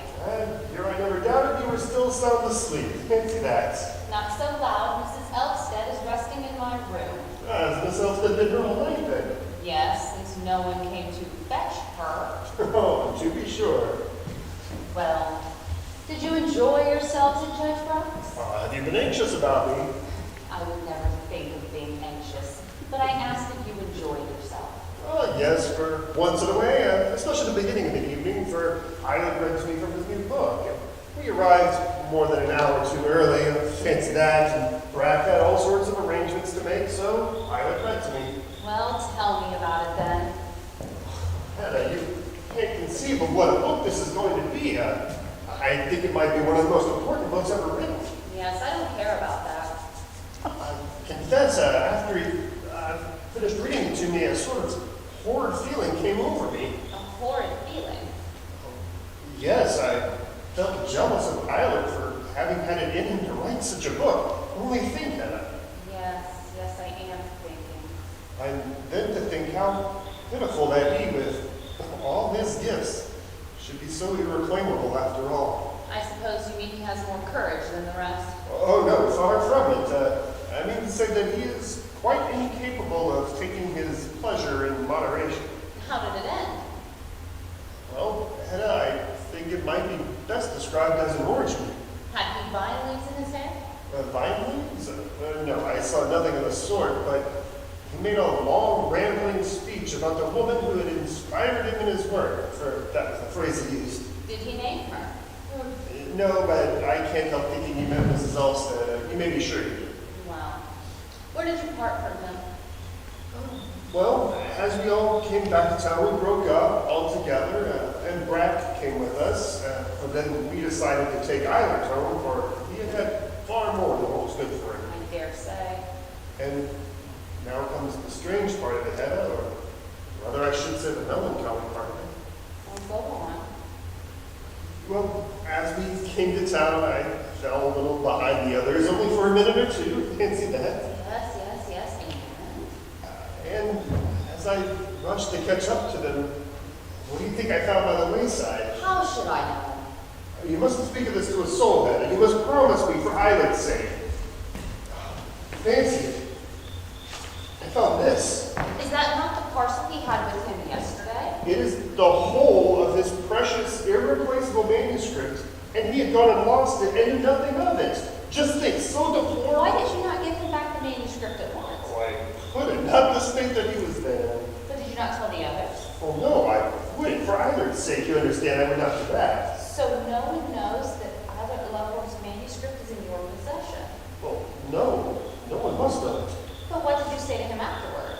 I didn't see him again afterwards, for then he and 2 or 3 of the others took to the streets, gave us the slip, and disappeared. They must have taken him home then. Yes, they must have, and Brack, too, Loveless. Well then, what have you been doing with yourself in the meantime? Oh, some of the others went with one other fellow, and there we took our morning coffee at his house, or rather I should say our night coffee. And now, once I've had some rest and given Eilert, poor fellow, a chance to have a sleep out, then I shall take the manuscript back to him. No, don't give it back to them. I mean, not so soon. Let me read it first. Oh, no, I mustn't. I really mustn't. You must not. Well, no, for just think of what a state he will be in when he wakens and finds the manuscript is missing. He has no copy of it. He told me so. Can such a thing not be reproduced, written over again? Well, no, I don't believe so. For the inspiration, you see. Yes, there is that. But by the by, a letter came for you. Oh, fancy. It came very early this morning. Oh, it is from Aunt Julia. What could it be?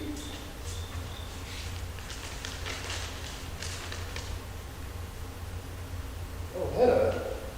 She says that Aunt Rita is dying. Well, we were expecting that. And that if I'm to see her again, I must make haste. Oh, I shall run into them at once. Will you run? Yes, and Hedda, only you prevail upon yourself to come with me. No, I will not look upon ugliness of that sort. No. Well, my hat and overcoat are in the hall. Oh, I hope a maid comes too late. Well, if you run.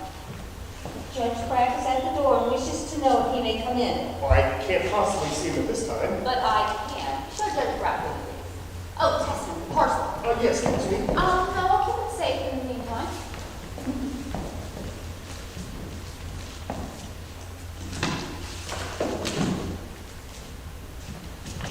You're an early bird, Judge Brack. Yes, don't you think so? Are you on the move too?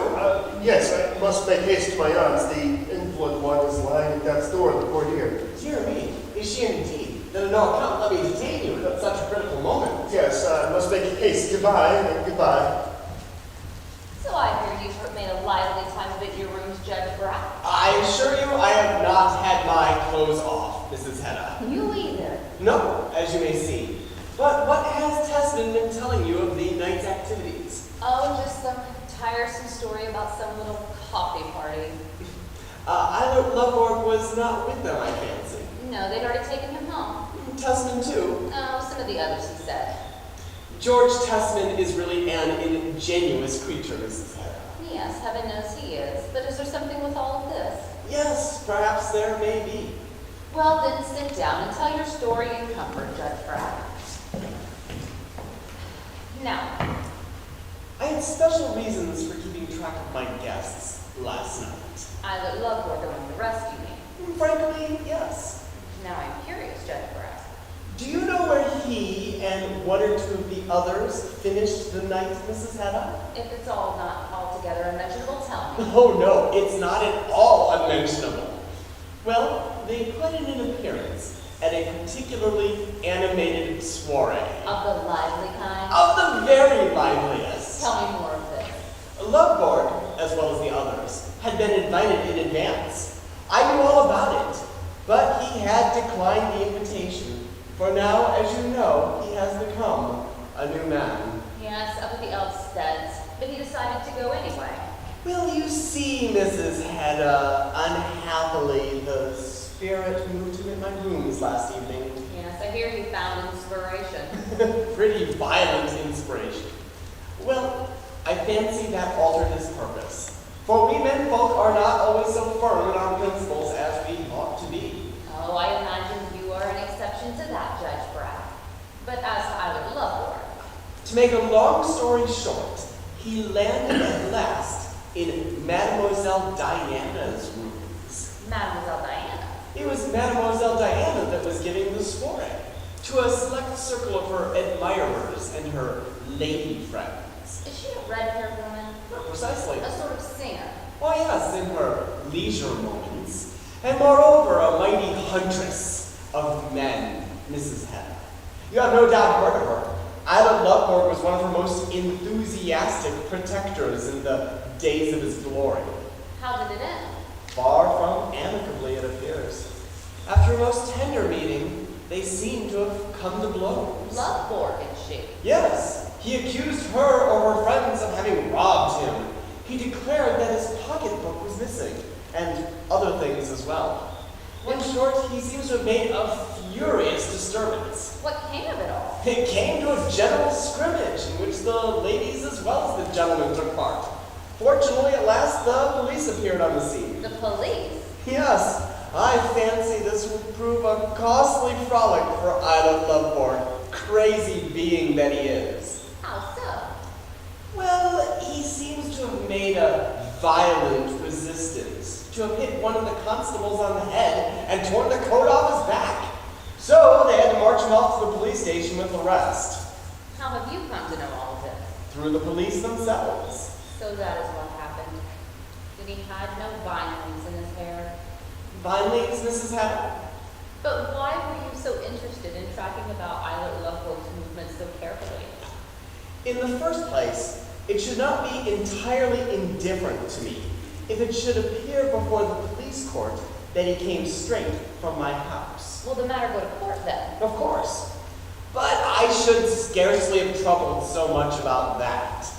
But I thought that, as a friend of the family, I owed it to you and Tessman to provide a full account of his nocturnal exploits. Why so? Why? Because I have a shrewd suspicion he intends to use you as a sort of blind. Oh, how could you think that? Good heavens, Mrs. Hedda, we have eyes in our head. Mark my words, this Mrs. Elvsted will be in no hurry to leave town again. Oh, even if there should be something between them, I'm sure there are plenty of other places the two of them could meet. Not a single home. Henceforth, as before, every respectable house shall be closed against Islet Loveborg. As should mine, you mean? Yes, I confess it would be more than painful to me if this personage were to be made free of your house. How superfluous, how intrusive it would be if he were to force his way into the triangle. Precisely. It should simply mean I should find myself homeless. You want to be the one top in the basket. That is your aim. Yes, that is my aim. And for that, I will fight with every weapon I can command. I can see you are a dangerous person when it comes to the point, Judge Brack. Do you think so? I'm beginning to think so, and I'm exceedingly glad to know you have no sort of hold over me. Well, perhaps you are right there. If I had, who knows what I might be capable of. Come now, Judge Brack. That almost sounds like a threat. Oh, not at all. The triangle, you know, ought, if possible, to be spontaneously constructed. Well, now there I agree with you. Now I accept all I have to say, and I had best be getting back to town. Goodbye, Mrs. Hedda. Are you going out through the garden? Yes, it's a shortcut for me. And it's a back way, too. Quite so. I have no objection to back ways. They may be piquant enough at times. When there's ball practice going on, you mean? People don't shoot their tame poultry, I fancy. Not with only one cock in the basket.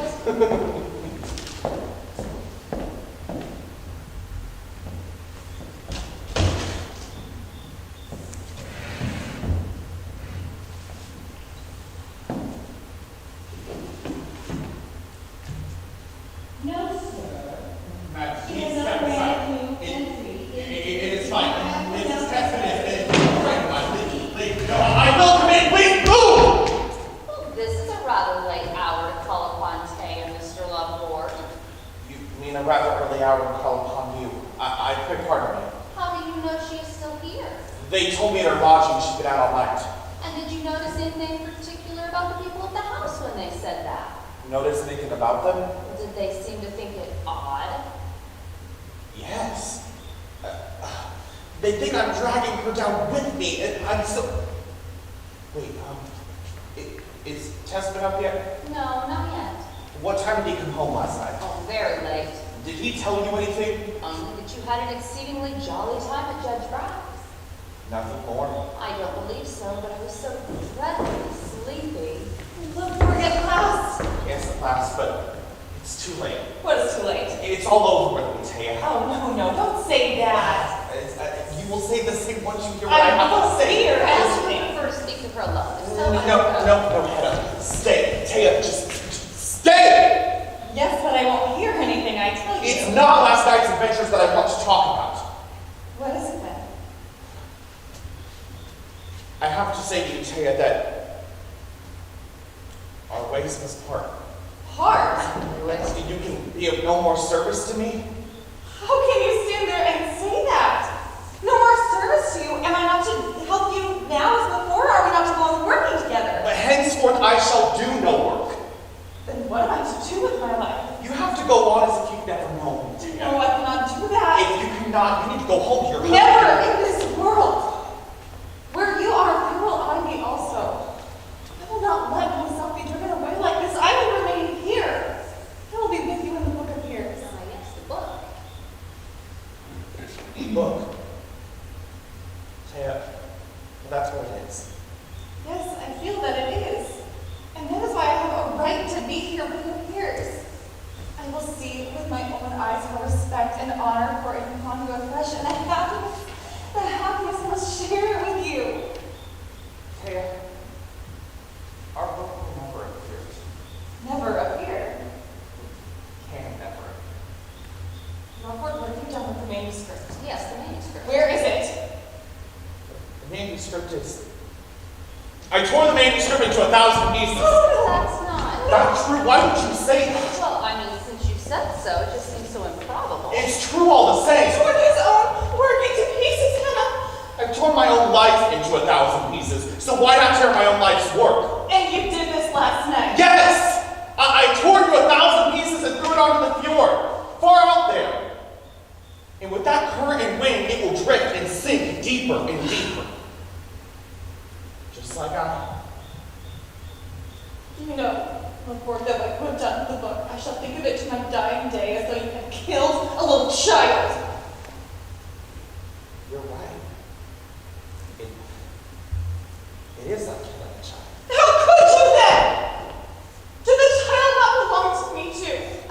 The child. It is all over then, Hedda. I will go now. You will not go away from town. I don't know what I shall do. See nothing but darkness before me. Will you not see her home, Mr. Loveward? There's people that see her walking with me. Well, I don't know what else may have happened yesterday evening, but is it so utterly irretrievable? It won't end with last night, Hedda. We know that perfectly well. The thing is, Hedda, I have no taste for this sort of life either. I mean, it won't begin anew. I mean, my courage and power of breaking life out is broken. So that pretty little fool has had her fingers in a man's destiny. But all the same, how could you go and treat her so heartlessly? Don't say that I was heartless. To go and destroy what has filled her whole soul for months and years, you do not call that heartless? Hedda, to you I can tell the truth. The truth. Yes, but what I tell you now, you have to promise me. Hedda, give me your word that what I tell you now, no one shall ever know. Oh, you have my word. Then, what I told you just now is a lie. About the manuscript. Yes, I've got torn into 1,000 pieces or thrown into the fjord. No, but where is it then? But it's still destroyed. Hedda, utterly destroyed. I don't understand. Taya said that what I did was kind of like being a child murderer. Yes, so she said. But, Hedda, killing a child is not the worst thing a father could do. Not the worst. No. Hedda, imagine for me that a man, small hours in the morning, came into his child's mother's room and bent down next to her and said, "Hey, I've been here and there and this place and that in the world. Child, with us to that place and here and there." And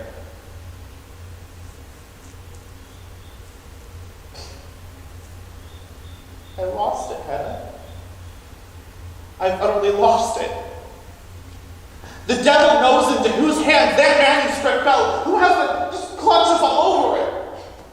Well, but when all is said and done, you know it is only a book. But Hedda, Taya's pure soul was in that book. Yes, so I understand. And you know that for Taya and I, no future could be possible. Well, then what path do you mean to take? None.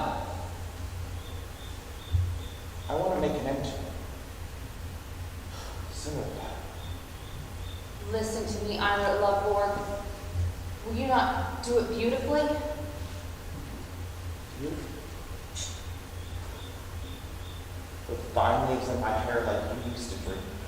No, I've lost faith in the vine leaves. But beautifully nonetheless, for once in a way. Goodbye. You must go now. Do not come here again. Goodbye, Hedda. Mrs. Tessa. Give George my love. Wait. You must take a memento with you.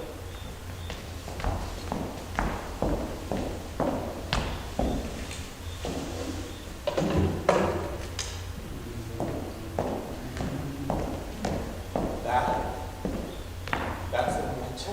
Do you recognize it? It was aimed at you once. You should have used it then. Take it, and do you use it now? Thank you. And beautifully, Ira Loveborg. Promise me that. Goodbye, Gabler.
here I am in mourning and forlorn, for at last my poor sister has found peace.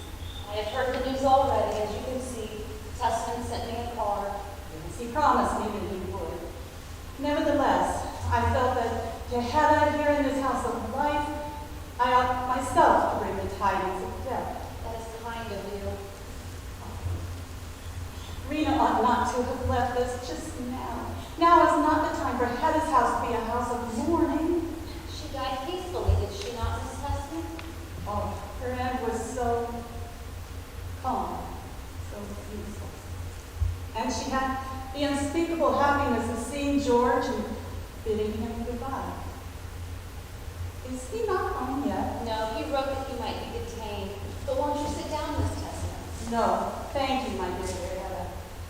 I should like to, but I have so much to do. I must prepare my dear one for her rest as well as I can. She shall go to her grave looking for this. Is there nothing I can do to help? No, you must not think of it. Hedda Tessman must have no hand in such mournful work, nor let your thought dwell on it either, not at this time. One is not always mistress of one's thoughts. Ah, yes. It is the way of the world. At home we shall be sewing the shroud. But here there will be sewing too, I suppose, but of another sort. Thank God. Oh, you're home at last. I'm here, Aunt Julia. We've had a fancy night. Yes, I was just leaving, my dear boy. Well, have you done all that you promised? No, I'm afraid I really have forgotten half of it. I will have to come to you again tomorrow. I can't keep my thoughts together.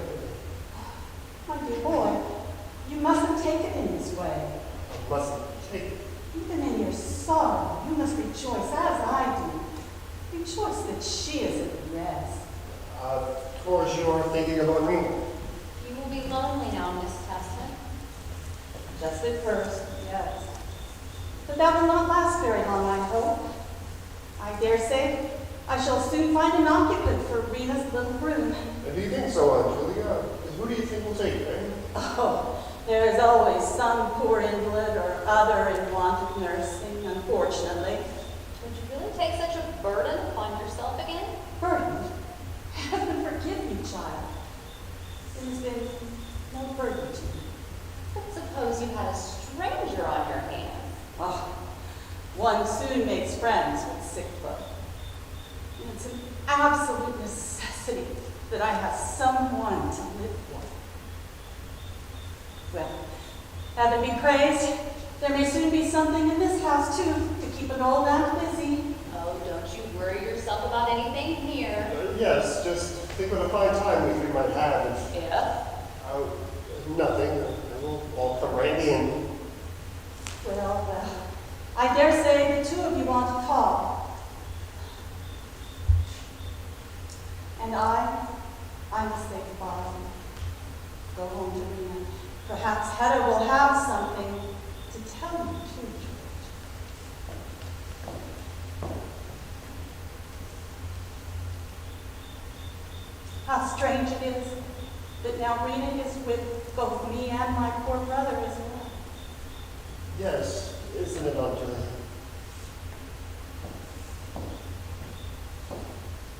You know, I almost think your Aunt Rena's death affects you more than it does your Aunt Julia.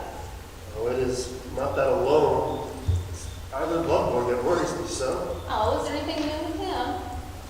No, I went to his apartment this morning and continued to tell them that the manuscript was in safekeeping. Did you find him? No, he was not at home. But then I ran into Mrs. Elstead, and she said that he had been here early this morning. Yes, directly after you had gone. And he said he had torn the manuscript to pieces. Yes, so he declared.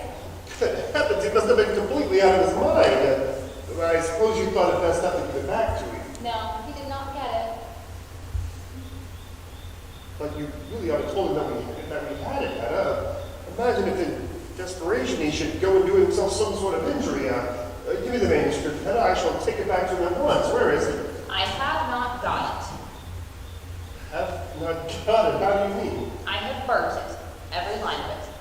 Burnt? Burnt Alex manuscript? Not so loud, the servant in here. Burnt? Why? Good. Why? I did it for your sake, George. For my sake, After this morning, what you said he read to you. yes, and You acknowledged that you were envious of his work. I did not mean that literally. It makes no matter. I could not bear the thought that anyone would throw you into the shade. Oh, good heavens, do you really mean it, Hedda? Why, I never knew you to show your love this way before. I suppose I ought to tell you just at this time. No, ask Aunt Julia. She'll tell you soon enough. I think I almost understand you, Hedda. Good heavens, do you really mean it, eh? Not so loud. The servant will hear. The servant? Don't be absurd. It's only my own Berta. I'll tell Berta myself. Oh, it's killing me. It's killing me, all this. What is that? All this absurdity. Absurdity? Do you think it's so absurd that I'd be overjoyed at the news and that you have become, well, perhaps I ought not tell Berta after all. Why not that, too? No, but I really ought to tell Aunt Julia, and that you have begun to call me George as well. Why, Aunt Julia will be so happy, so happy. When she hears I burnt Eilert Lovelock's manuscript for your sake? No, of course, no one must know about the Fairley manuscript, but that you love me so much, Aunt Julia really must share my joy in that. I wonder whether this sort of thing is usual in young wives, eh? You'll have to ask Aunt Julia that question as well. Yes, I will sometime or another. With the manuscript. Good heavens, to think of what will become of poor Eilert Lovelock now. My dear Hedda, forgive my coming again. Has something happened to you, Hedda? Something about Eilert Lovelock again, eh? Yes, I heard them talking of him at my boarding house, and I wasn't sure what they were saying. What did they say at the boarding house? I don't know, I couldn't make out anything clearly, either maybe nothing definite, or else... Well, we must hope you misunderstood them, Mrs. Alston. No, I'm quite certain it was of him they were talking, and they said something about the hospital, or... hospital? That's not possible. I didn't know what to do. I went to his lodgings to ask for him there. You could make up your mind to do that, Thea? I really could bear the suspense no longer. And you didn't find him either, eh? No, and the people there knew nothing about him. They said he hadn't been home since yesterday afternoon. Yesterday? How did they say that? So I'm quite certain something terrible has happened to him. Hedda, dear, how would it be if I were to go make some inquiries? No, don't mix yourself up in this affair. Judge Pack, is that you, eh? Yes, it was imperative I should see you this evening. I see you have heard about Alberina. Yes, that among other things. Isn't it sad, eh? Well, my dear Tessman, that depends on how you look at it. Has anything else happened? Yes, Anything sad, Judge Brock? that too depends on how you look at it, Mrs. Tessman. Oh, it is something about I was up for. What makes you think that, Madame? Perhaps you have already heard something. Oh, no, nothing at all, but... Oh, good heavens, out with it, my good man. Well, I regret to say that Eilert Lovelock has been taken to the hospital. He is lying at the point of death. The hospital? God, And at the point of death. So soon then. oh, to think how we parted in anger. Taya, be careful. I must go to him. I must see him alive. It is useless, Madame. No one shall be admitted. At least tell him what's happened to him. What is it? You don't mean to say that he has himself, eh? I'm certain of it. Unfortunately, you have guessed quite correctly, Mrs. Tessman. Oh, how horrible. Himself, then? Shot himself. Rightly guessed again, Mrs. Tessman. When did it happen, Mr. Brown? This afternoon, between 3 and 4. Good heavens, where did he do it? Where? Well, I suppose at his lodgings. No, that cannot be, for I was there between 6 and 7. Well then, somewhere else. I don't know exactly. All I know is that he was found, he had shot himself in the breast. Oh, terrible that you should die like that. In the breast. As I told you, Not in the temple. in the breast, Mrs. Tessman. Well, the breast is a good place too. How do you mean, Mrs. Tessman? Nothing. And the wound is dangerous, you say? Absolutely mortal. The end has probably come by this time. Oh, yes. Yes, the end. I feel it, Hedda. And how have you learned all this? Through one of the police, a man I had some business with. Good heavens, Hedda, how could you say such a thing? I say there's... Oh, Hedda, how can you talk of beauty in such an act? Eilert Lovelock has made up his account with life. He has had the courage to do the one right thing. No, you must never think that was how it happened. It must have been in delirium that he did it. In despair. No, I certainly was not. Yes, in delirium, just as when he tore up the manuscript. The manuscript. manuscript. Has he torn that up? Oh, Hedda, we should never get over this. Most extraordinary. Well, to think of poor Island Lovemore going out of the world in this way and not leaving behind him the book that would have immortalized his name. If only it could be put together again. Yes, if only it could. I do not know what I would not do with. Perhaps it can, Mr. Testman. How do you mean? Well, look here. I have kept all the loose notes he used to dictate from. You've kept them, Miss Dawson. Yes, I put them in my bag when I left home, and they still are. Let me see them. But they're in such disorder, all mixed up. Well, perhaps we can make something of them if we two put our heads together. Oh, yes, at least let us try. Well, we'll manage it. We must. I will dedicate my life to this task. You, George, your life. Well, yes, or all the time I can spare. My own collections was way ahead of you, understand? I owe this to Island's memory. Perhaps. And so, Mrs. Elspeth, we must not dwell on that which cannot be changed, and to try to set aside our grief and to try and make something of it. Yes, at least let us try. And so come with me. I can't rest until I look through these. Please excuse me, my dear Brack. Come with me, Mrs. Elspeth. Oh, if only it were possible. It gives a sense of freedom, this act of Islet Love Forks. Freedom, Mrs. Hedda? Well, of course, it is a release for him. No, I mean for me. It gives me a sense of freedom. To know a deed of deliberate courage is still possible in this world. A deed of spontaneous beauty. My dear Mrs. Hedda. Oh, I know what you're going to say, for you're a sort of specialist too, like, you know. Islet Loveborg was more to you than perhaps you are able to admit to yourself. Am I wrong? I don't answer such questions. I only know that Islet Loveborg has had the courage to live his life after his own fashion. And then this last great act with its beauty, and to turn away from the banquet of life so early. I'm sorry, Mrs. Hedda, but I fear I must dispel an amiable illusion. Illusion? Which could not have lasted long in any case. What do you mean? Islet Loveborg did not shoot himself voluntarily. Not voluntarily. No, the thing did not happen exactly as I told it. Have you concealed something? What is it? For poor Mrs. Elvsted's sake, I idealized the facts a little. And what are the facts? First, that he's already dead. At the hospital. Yes, without regaining consciousness. Is there anything more you conceal? The event did not happen at his lodgings. Oh, that can make no difference. Perhaps it may.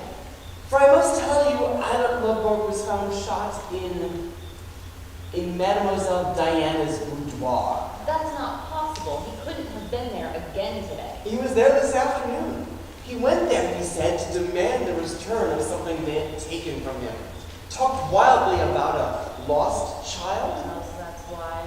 I thought probably he meant his manuscript, but now I hear he has destroyed that himself.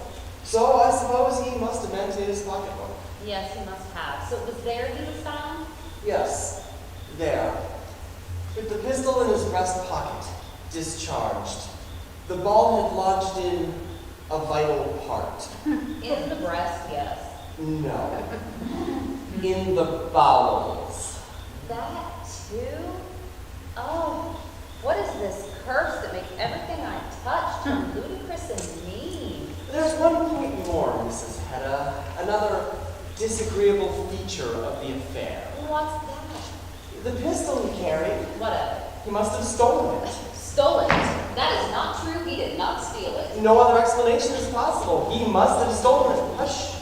Hedda, dear, you can't. No, impossible. It is to read him. He's the land back there. Fancy that. Yes, fancy that. Would it be all right if we were to sit at the writing desk? That's fine.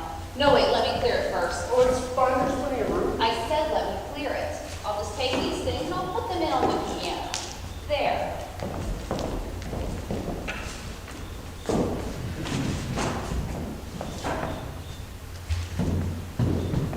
Well, Taya, how goes it with Islet Loveborg's monument? Oh, it'll be quite difficult to put everything together again. Oh, well, we must manage it. Arranging other people's papers is just the work for me. What did you say about the pistol? That he must have stolen it. Why stolen? stolen it? Because every other explanation ought to be impossible. Indeed. Of course, Isla Lovemore was here this morning, was he not? Yes, Were you alone with him? part of the time. Did you not leave the room whilst he was here? No, Try to recollect. Did you not leave the room for a moment?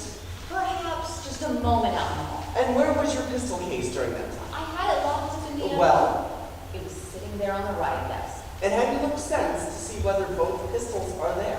No. Well, you need not.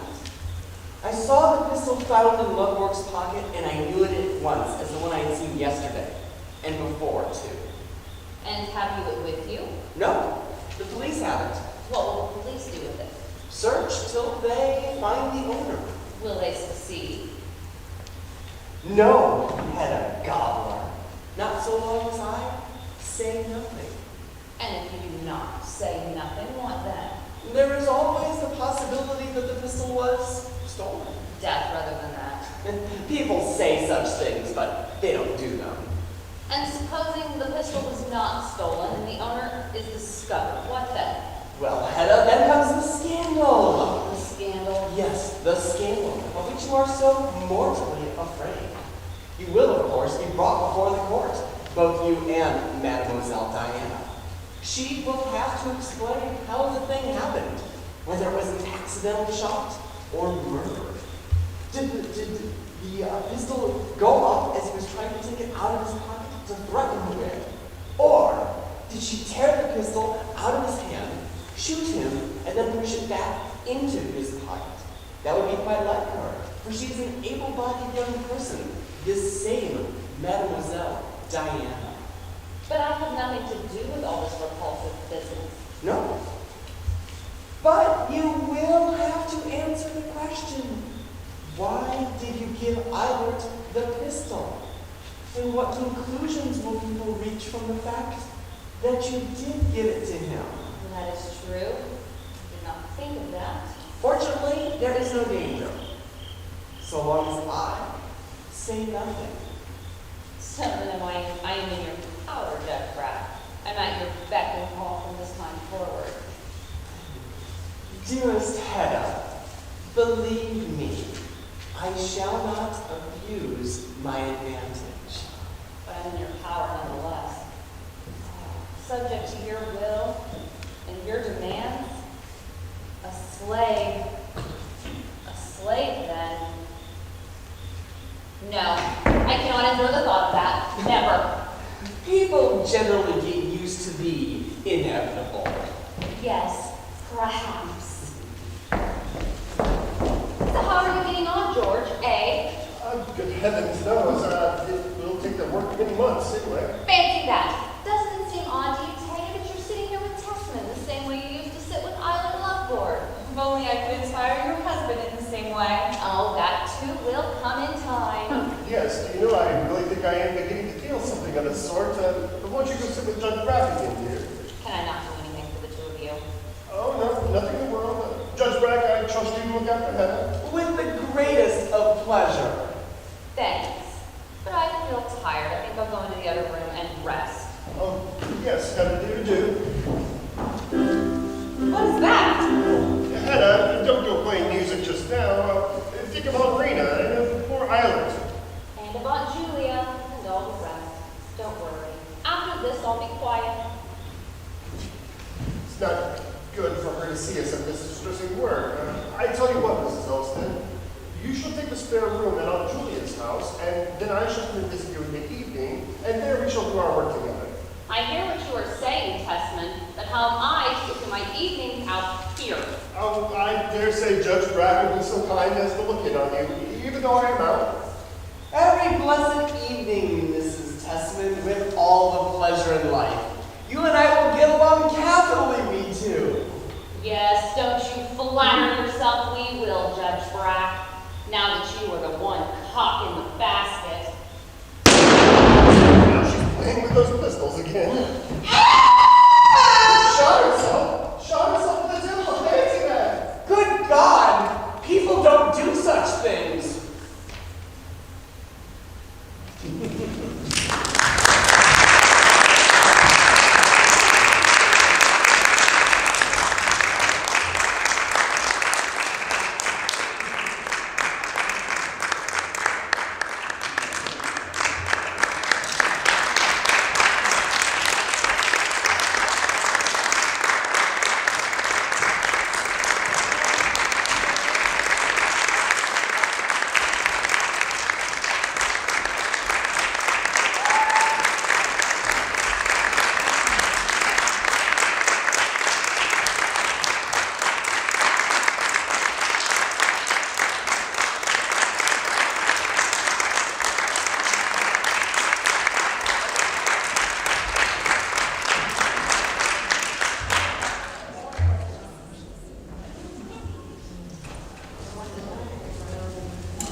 the opening talk.